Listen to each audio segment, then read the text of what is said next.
everybody. Thanks for coming for Ricky's birthday. And I'd like to give a toast to the man of the hour, our oldest brother, Ricky.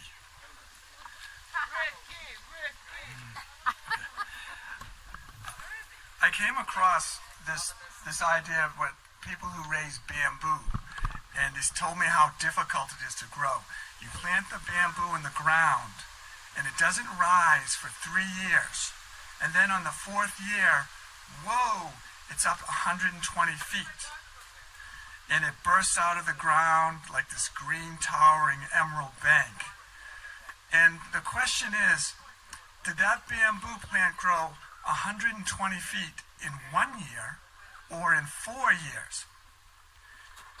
With Ricky, we can see the 120-foot bamboo poles of success, but behind the scenes, Ricky demonstrated many things, and I'd like to point those out. And the first element is Ricky showed is you work harder than hell. Ricky used to tell me there's no traffic jam on the extra mile. And just yesterday we were talking and he said, you can't think your way into the right action, but you can act your way into the right thinking.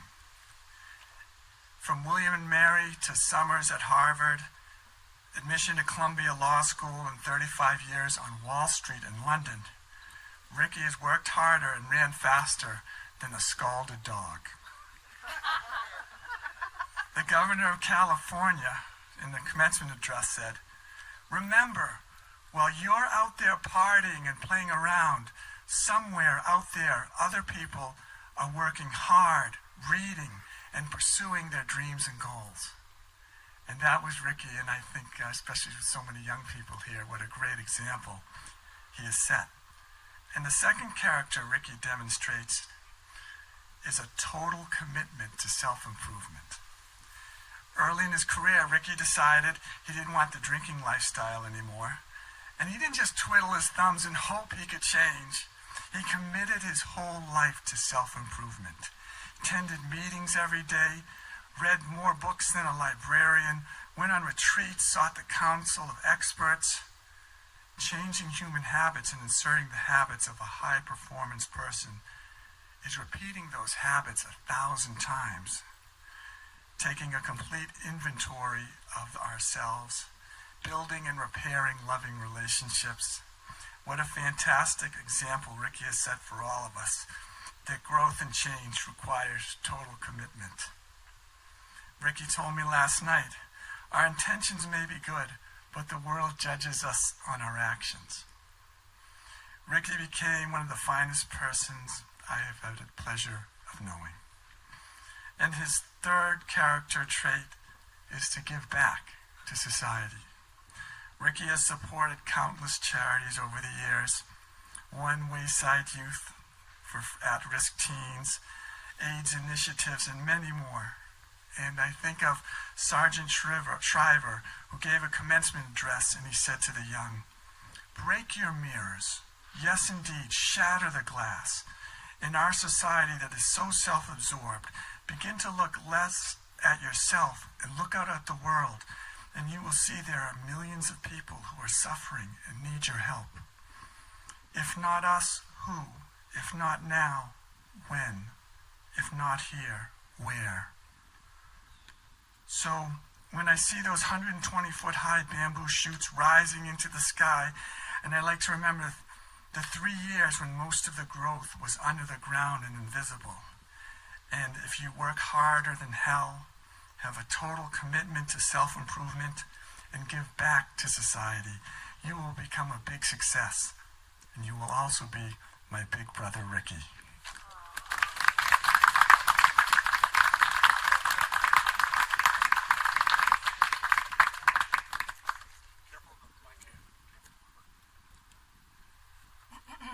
Hi, how tall are you? Okay. I am Laura, and I'm Eric's friend from William and Mary days. I met him Luckily, the very first semester, I landed in Virginia at my dad's college. I must say that my father just loved Eric, and I also bring greetings from my mother, who's looking after my dog and cats in California, and my sister. My mother's Jane Sanderson, and my sister's Lisa Sanderson. They send you their special love, and John's mother, Maureen, in Connecticut, and Benjamin, my nephew. We all love you. That's Lucy, Eric's goddaughter, and I just have to say, I have to consult Eric when I need help with working things out. And I had to fly to London last year when Lucy was about to get a car, and I just wasn't sure it was time. I'm 20. We had lunch.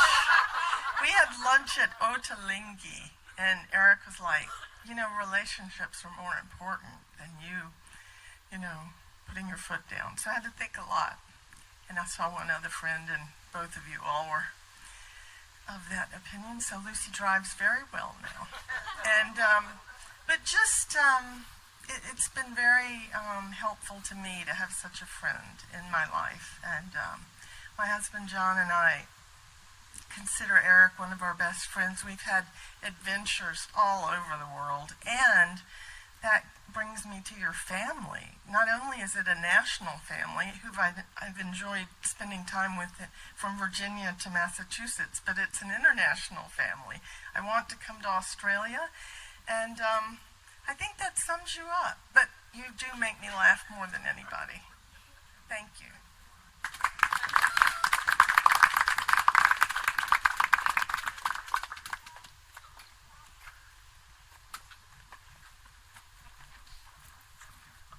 Would anyone like to say a few words now before we yield back to the musicians? Not Pam. Not yet.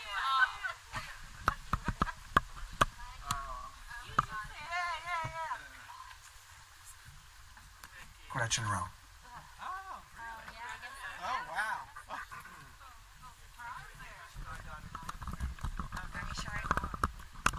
Hi. I'll keep it short.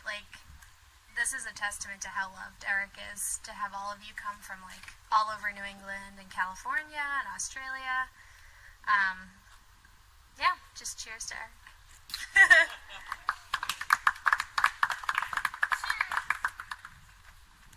Cheers to you all, and thank you all for coming. It's a real touching moment to see everyone.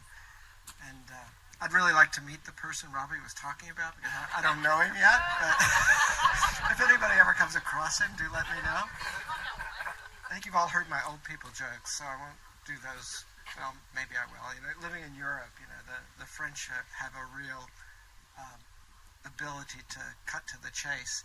And they say the best cure for gray hair is the guillotine, so I've been running from it ever since. But anyway, thank you all for coming. It's a real honor to have the Shirens here from Brisbane, Laura and John from Los Angeles, and Pam from Pensacola, and everybody from all over New England. And I'm sure I've forgotten something. Ian from London in the back, and wow, Ben. Everybody's met Ben, right? He's the one with the red hair. He's also the most handsome one here. He's from Brisbane. If any of you girls need to meet a special young guy, I highly recommend him. But anyway, thank you for coming, and it's a real honor to have you all. And let's have a party. Thank you.